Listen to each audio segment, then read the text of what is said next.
indicted sex trafficker Joel Greenberg is going to plead guilty Monday. No, not so much. But you have to understand why the fact that it's not a surprise doesn't make it very important, and I'll explain why. The Wall Street Journal has reporting on the feds turning up the pressure on longtime Trump money man Alan Weisselberg. Now that is a little bit more of a because it has been an open question as to whether or not they thought they could pressure Weisselberg, who is the CFO, okay, the chief financial officer, not just for Trump, but for his father. So he has such profound understanding of where money went and why, that if they really believe they can get on him, that is a key man for any reckoning of anything they want against the former president. We've spoken with key players in both of these situations on this show. Let's unpack where we stand with Asha Rangappa. It's good to see you. Let's start with Gaetz. This is about Gaetz's friends and the women. If the women speak and say, I was underage, he's doomed. If they speak and say, I was paid to go and do things, he's got trouble. This guy, Greenberg, checks the friend box and knows the girls. Him pleading guilty is what we have to see for him to get a plea deal, right? Yes. So if they're giving him a plea deal, he is likely giving cooperation and giving information. And here are the pros and cons, Chris. Greenberg has kind of he's the storyteller here. Like if there are financial transactions that investigators have, for example, a payment that's intended for tuition or salad, Greenberg is the one who can say, yeah, this is what we meant by that. He's one of the ones. He's one of the ones. With his Venmo transactions, he can say it. But there are other guys and other transactions. Right. This is where we went. This is what we did. The problem with Greenberg is that he's facing a 33-count indictment. Right. One of the counts of which is for falsely accusing someone of engaging in pedophilia. So he's not the most credible witness, and so they need other people. And this is where, getting either victims, other people who were present, Matt Gaetz' ex-girlfriend, to corroborate that information is really important. I'll also point out here, Chris, that there is another piece of evidence where Greenberg had written a letter to Roger Stone. The Daily Beast reported that, where he was trying to angle for a pardon, and he kind of confesses to these activities before he's cooperating with federal prosecutors. So in many ways, this is kind of against his interest and kind of lends more credibility to this implication that Matt Gaetz was involved with this activity. Right. And look, Greenberg's not credible. The documents are. And if he can direct them to what other kinds of transactions other people had with Gaetz and women, that's only as good as the proof that they can get. But it's a hell of a direction. I just want people to understand, he's pleading guilty not because he's changing his mind. It's because he had to get the deal, and he'd only get the deal if he had already been cooperating. And in the Middle District, where this is happening in Florida, cooperation going forward is mandatory. So he is definitely going to keep helping them. The only question is how. All right. Now, the other one that is much more intriguing. If they get Weisselberg, now a judge won't grant a subpoena to get a witness to flip, right? So why does who pays for school matter?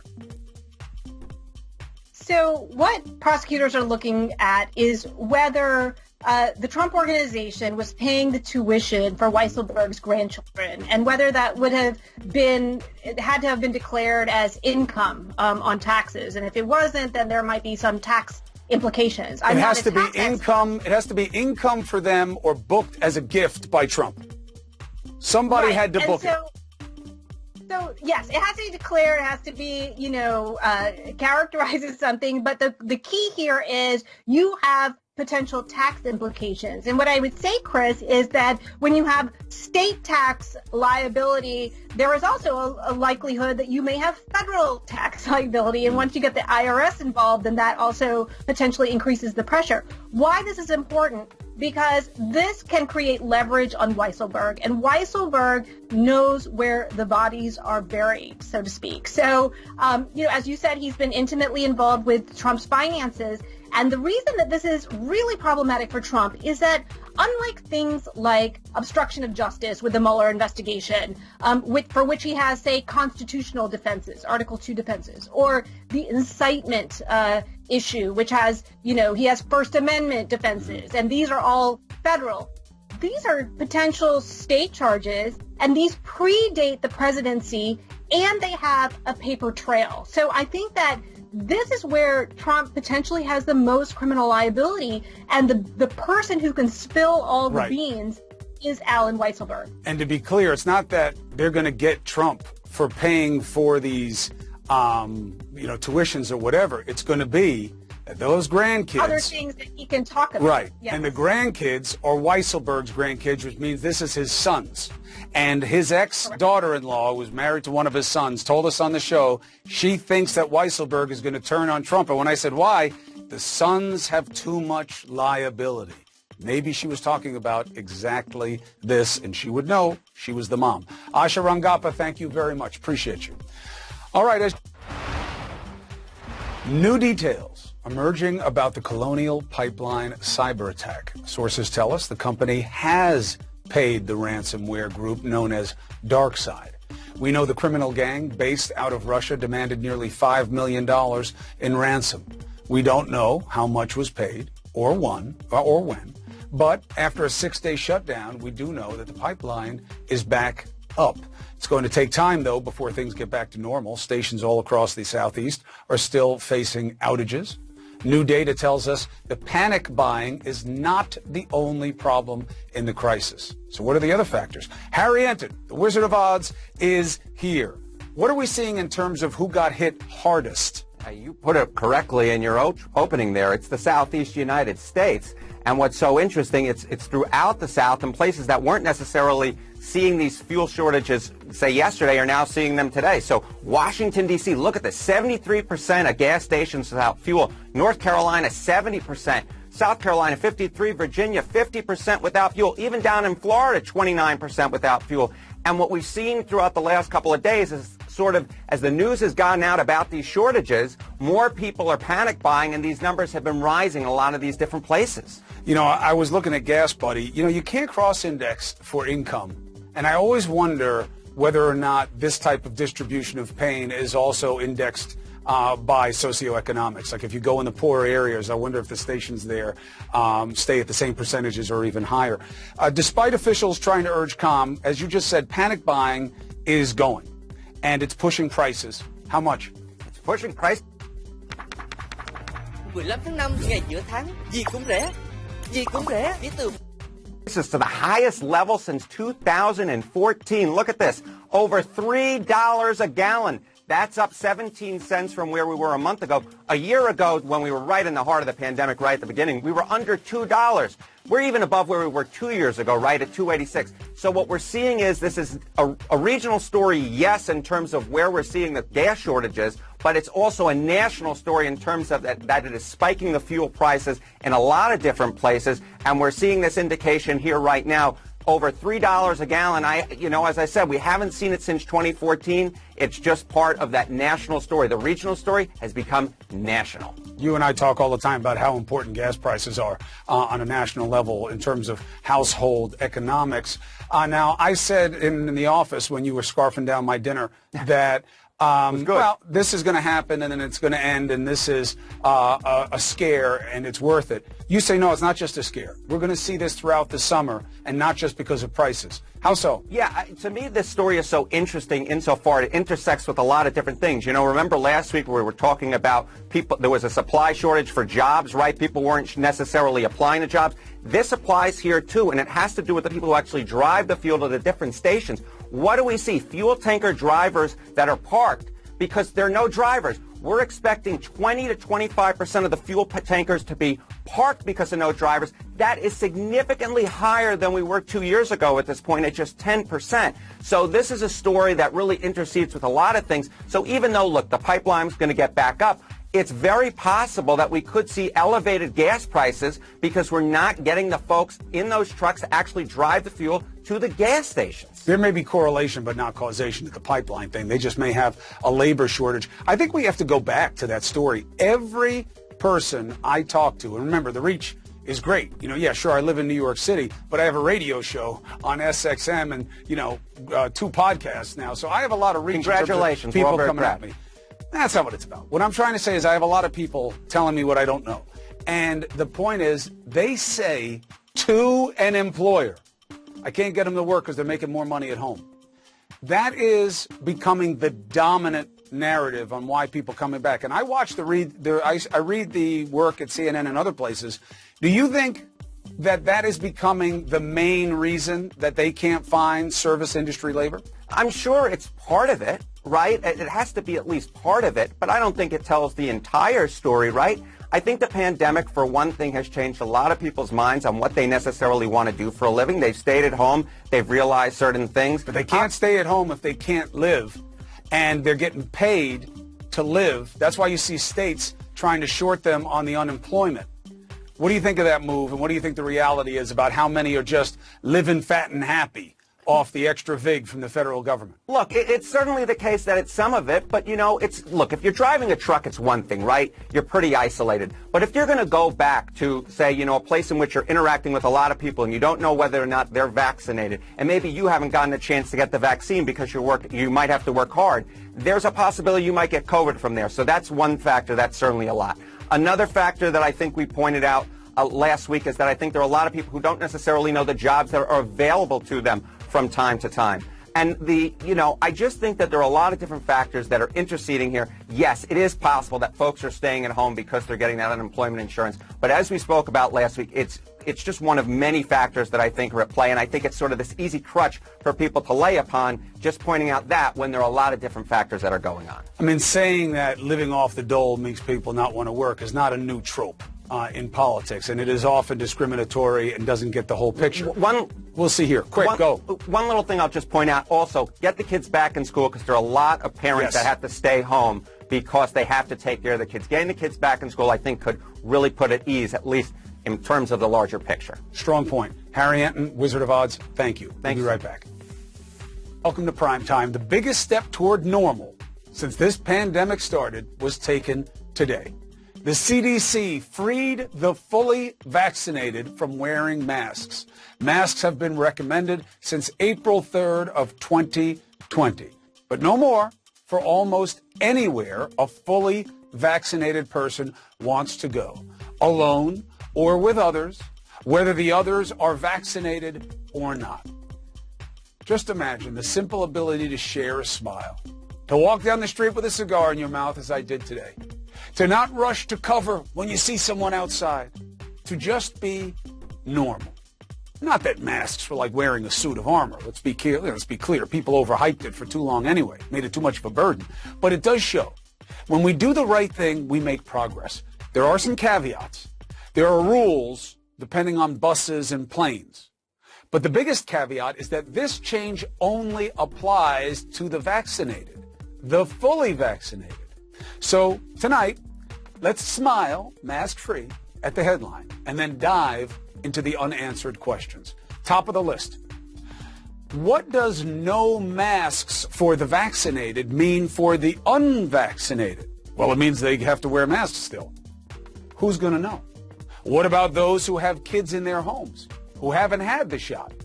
What do? What do the kids do? What will it mean for schools? For businesses, how do businesses, to the original point of who's going to know, how do they police this? If there's no passport system and the federal government says they are reluctant to have a data bank. But before we get into the micro issues, and we will tonight with someone who used to run the CDC, there is a macro issue. There is a curse that comes with this blessing, because isn't how this happened another example of the political game being played that we have to expose and do better than? Just last night, I was chasing the CDC director about making this exact change. Listen. You're playing it too safe. That is the criticism. We have the clinical trials. We need to make sure that it's working outside the context of those clinical trials. And importantly, we need to make sure that they work against our variants. I'm really looking forward to updating our guidance very soon. Let's do it right now on this show. What data do you have that suggests you need to go slow before you let people completely unmask and live their lives if they've gotten the vaccine? Well, we know that data have been emerging with regard to the variants. We do want to make sure that those data are going to be out and demonstrate that our vaccines will work, and I'm looking forward to updating our guidance very soon. Doctor was saying that. I was looking down because I had the list of the studies here, and I said, I don't even know what she's waiting on. And why didn't the CDC director just say it last night? I don't care about if it's said on my show or not. Don't come on the show at all, but say it to the American people. They didn't know that they were going to change it just a few hours later? Did they really burn the midnight oil last night? Or is this just about politics? We know it's not about the science. The science was there for some time. Now, you're going to hear some say this is too much at once, this rule change, this recommendation, and that's all it is. Everybody's going to have to figure out for themselves on the state, local, and private levels. And that it's going to disincentivize people, this move. Listen to this. Because now they can just unmask anyway. Well, people could always cheat. And the CDC head said this wasn't done to get people to get the vaccine. Why not? You know, all of this just reeks of the game to me, and I want you to be aware of the game so that you can ignore it and move to what matters. They've known for months that the vaccine works. Too much too soon. The country's splitting at the seams. The CDC didn't mean this to incentivize. Why not? Look, I don't get bribing people to get the vaccine. And this $1 million deal that's going on in Ohio to get the vaccine, to get people to get vaccinated, is odd to justify to all those taxpayers. But if you choose to get the vaccine, why don't you get the preference that the science suggests? I've been saying this for months. So this is good because it is about the science. I still don't understand why they played so safe for so long. And this is not damned if you do, damned if you don't. It's damned because you didn't until now. Did the hesitancy fuel vaccine hesitancy? The move may get more people to get the vaccine now, but did the delay jeopardize the reality of reaching herd immunity? However, on a night like this, it is important to balance the plus and the minus, and this is indeed a milestone. Think about what a difference 5 months has made. That was when we did the first vaccine, remember? To the frontline critical care nurse, Sandra Lindsay, here in New York, 5 months ago tomorrow. Remember all the ifs and buts? Now, more than 118 million people in this country are among the fully vaccinated, 34% of the population, about half what we need to get to herd immunity. That's a little scary, right? Half. Look, we're doing better, but that's why you still see the cases in the 40s of thousands. So, there is still a way to go for this country. We still have a way to go for herd immunity. The question becomes, how do you see it? Well, we've come a long way from the days when we were told by our last president that this was all going to go away magically. The White House has now lifted its mask mandate for vaccinated staffers. President Biden walked out maskless to announce the good news. If you're fully vaccinated and can take your mask off, you've earned the right to do something that Americans are known for all around the world. Greeting others with a smile. With a smile. So, it's a good day for the country. That is true. Now, how good? What does this mean, and what does it not mean? Let's bring in a better mind. Former CDC Acting Director, Dr. Richard Besser. Good to see you, Doc. Good to see you, Chris. So, help me understand. You know the politics and the policy. I'm chasing around with Dr. Walensky last night about this, and she's like, well, we got to make sure. And then it comes out this morning. That's just politics, isn't it? I don't think it's politics. I think it's, when was she allowed to release the information that she had? By who? I think you've framed this in the right way. Wait, hold on a second. Yeah. Hold on, because I'm going to get you on this one. And then we're going to get into what really matters. Okay. But she wasn't allowed to release it by who? By politicians. They were just making a play on this, and I'm saying, I don't care that she said it or not on the show. That's not the point. The point is, there is a legitimate criticism, Doc, that they've known things and not told people when they knew. Almost like an over-parenting of the American people. You knew about surfaces not being as big a deal. You didn't tell us. You knew about aerosolization being the main way of cooperating this and communicating it. You didn't say it right away. You knew that outdoor was more likely like 1% than 10%, and you didn't say it right away. That's what I'm talking about. Can you justify those delays? Here, Chris, when you're releasing something like this, which is a dramatic shift. You frame that right. This marks a turning point in terms of the pandemic response in the United States, not globally, but in the United States. I was really glad to see that she presented the data that informed that decision, because it needs to be driven by the data, and the data was strong. We're seeing steady declines in every state in the union. We're seeing hospitalizations declining, deaths declining.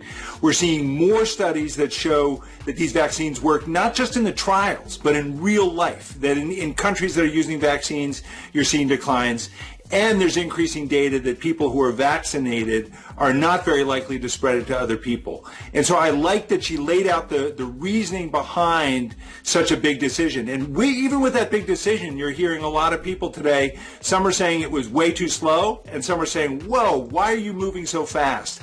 I think this is the right time to make this call. Well, remember, we're in a climate where the negativity is a proxy for insight. So she's going to get criticized because that's what they're going to do to the Biden administration. And frankly, they made themselves vulnerable to the right, questioning what they do by being exposed for having been slow about it. But my point is this. You say this now. Great. But do you think not saying it sooner risked not getting us to herd immunity? Well, I don't talk about herd immunity. I don't think herd immunity is something achievable. What I like to talk about is that every single person who gets vaccinated gets us closer. They help reduce the transmission in community. They help protect themselves, their families, those around them. The idea that there's this magic number that we get to, I think is the wrong way to think about it, because people tend to live around people they agree with or people who have similar beliefs. And so even if you hit a magical number of 70%, you're going to have communities that are 50%. And right. With that, you're going to be able to see places where it continues to transmit. And I worry that saying, it's 70% or nothing can dissuade people from getting that shot, which actually can make a difference to those around them. I agree. What do you think about the enforcement model here? With masks, it was, I'm not going to wear a mask, but you knew if somebody was wearing it or not because you have eyes. This is sneaky. You don't know. I don't have a mask on. I say to you, I'm fully vaccinated. Federal government doesn't want to do a bank. State by state, they're kind of doing it. You have the Excelsior Pass in New York. How do you enforce something like this? Well, you don't. And what the big takeaway here is that if you are fully vaccinated, your risk of having serious disease is really, really low. The data out of Cleveland Clinic, 99.3% of people admitted to the hospital. Doctor, people say, but the Yankees. Is it just the J&J vaccine? Go ahead. Yeah, but when you look at the Yankees, the critical piece about the Yankees is they weren't sick. And when you look at the amount of virus that the players had who tested positive, it was really, really low.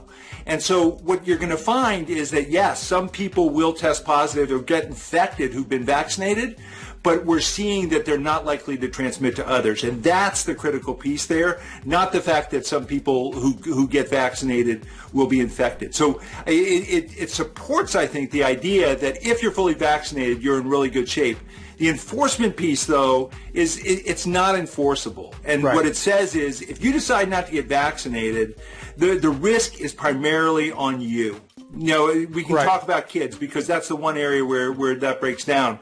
But the risk is primarily on those people who decide, hey, I'm not going to get vaccinated. So yeah. Go ahead. First of all, for the audience, 8 New York Yankees tested positive for coronavirus after getting the J&J vaccine. But just so you know, 78% of the people who got the J&J vaccine within the Yankees organization, players, etc., 78% did not test positive after the vaccine. The vaccine's efficacy is 72%. So they're still ahead of the curve. Doc, as a pediatrician, would you advise your families to give the vaccine to their kids 18 and under? Yes. I would recommend not 18 and under, 12 and up. Yeah, because that's the 12 to 18 authorized for. Yeah, I definitely would. And I would because, that's a group where the older children get the increased, the risk increases in terms of severity. Although very few children have died from this, it's in the hundreds. That's far too many. And I worry about the long-term consequences. There have been thousands of kids who've had this unusual multi-inflammatory syndrome. As a parent, the idea that you could get your kids vaccinated and then not have to worry about them this summer, I think is huge. And the idea that kids could go to high school this fall and it could be a normal high school year is absolutely incredible. So I recommend it. I recommend it for my patients. It's children younger than that where the rules still apply. Kids younger than 12 should be wearing masks. They should be social distancing when they're around people, when they're indoors.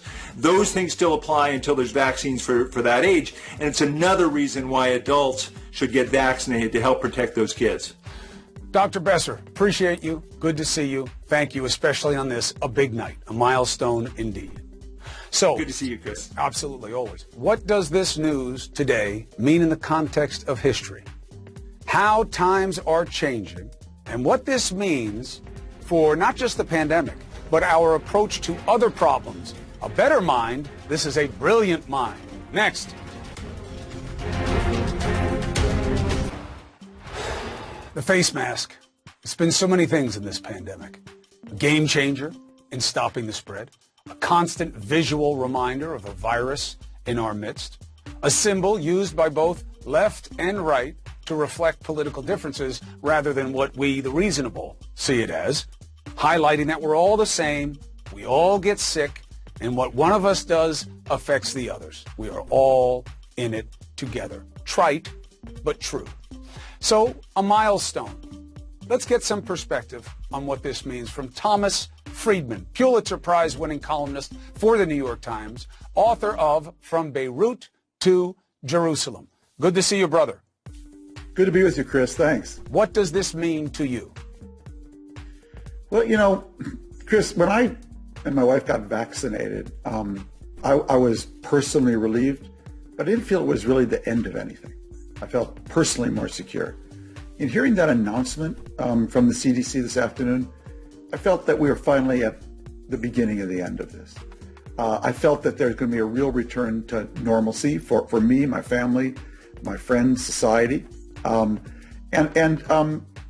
of all, you know what I thought about, Chris, and you alluded to it in your introduction. We've just been through a crazy 2 years. I mean, crazy at so many levels because of the past president and the divisions in the society. I don't know what factor was politics and Trump and what factor was the pandemic and the fact that we all had to go around with our faces covered. But I am hopeful that with people taking their masks off, we can talk to each other in different ways, look each other in the eye, see each other smile, a wry grin, whatever, that too will reduce the temperature in the country, the political temperature. So that's kind of my hope, but I do think this is the beginning of the end. It's not the end for all the reasons that your previous guest said, but today's a really good day. And you know what else it's a good day for, Chris? It's a good day for science. What we've learned, it's so remarkable how good these vaccines really are. And I think it's an amazing day for science as well. Now, look, we got a long way to go. But, you know, the mask was a little bit of a portent for us to see where one party was headed, right? The irrationality, the investing in a lie about the mask was really the precursor to where we're seeing the GOP right now. You wrote in your latest op-ed, if House Republicans follow through on their plan to replace Cheney, which of course they did by a voice vote, it will not constitute the end of American democracy as we've known it. But there is a real possibility we'll look back on May 12th, 2021 as the beginning of the end unless enough principled Republicans can be persuaded to engineer an immediate radical course correction in their party. The problem against the premise is the reality that they are moving more in that direction as they continue down the path of attrition. They are going for white fright. And the momentum is in the direction they're headed, not in any other direction, Tom. Yeah, there's no question, Chris. You know, I was thinking in preparing for our conversation that the midterm elections this year, 2022, next year, 2022, they are going to be hugely important for this reason. The Republicans go into these midterms with so many advantages after the last census. Through gerrymandering, they're automatically going to get a few more seats. And historically, midterms tend to work against the incumbent, party. So they've got a lot of advantages. What we're going to see in these midterms, as this party that has now made it a prerequisite to be a leader in this party and to be a candidate endorsed by the leader of this party, that you have to embrace a big lie. We're going to see if they actually suffer in the midterms for that. If they do come out of these midterms not holding the House, not winning the House back, not winning the Senate back, I think that would be one of the most healthy things that can possibly happen to our country now, because that then, Chris, will force that party to confront their Trump problem. Maybe. And I think the interesting political question, because they're going to want to survive, and if they lose the midterms, the idea they're going to go into 2024 backing him, well, that would be political suicide. And so I think this is a really important election. And I think that's going to be really interesting. We see these lists of principled Republicans who have said they're not going to, support Trump. We've seen what Liz Cheney's done. If only 3 to 5% of Republicans decide that they're not going to sign on to this, we could have a very different midterm. If we have a very different midterm, I think there's a chance that we're going to get some decent, stable governance. If the House Republicans, given what they have come to embrace, win the House, the last 2 years of the Biden administration, they're going to be crazy. These people, when Trump was in power, they at least had some incentive not to blow the whole government up. If Trump is not in power, their incentive is going to be to completely derail Biden. And if that happens, we just have no time to lose, and that will be a disaster for the country. Well, look, Mitch McConnell told you that that's where they're headed right now. Their position is opposition. Here's my question for you. How do you get ahead of the determinative issue of the midterms, which we know right now, which is election security? They're going to say that any race that doesn't go their way is rigged. What should the media do? What should the system do to prepare for that in advance? Because it's going to happen. Well, the scary thing, Chris, and I wrote about this in that column you referred to, is that people have been focused on the election security laws that some of these states have passed, like Georgia. You can't give someone in line a glass of water. That's actually a red herring. The really dangerous thing that is going on right now, it's a mugging of democracy in broad daylight, is the measures that Georgia and other states have taken to actually change who gets to count votes and who gets to certify votes. And if you look, and the studies have been done, and I quoted one, at the measures they have put in, if these measures had existed in 2020, it's very possible that Trump would have stolen this election. So the answer to your question is we have to be enormously vigilant about these things. We have to oppose them. But at the same time, my hope, Chris, is that there's a lot of voters, particularly the kind of black and brown voters that the Republicans are trying to disadvantage by these laws, who are basically going to say to them, you're talking to me? You're talking to me? You don't want me to vote? Well, I'm going to get up at 6 a.m. and I'm going to wear a water pack on my back if I need to, but I am going to vote. And I think they really better be careful, because they are just sticking a finger in a lot of people's eye, and their reaction is, you don't want me to vote? Oh, you are now going to see me vote, my grandpa vote, my grandmother vote. I am going to drive anyone I can to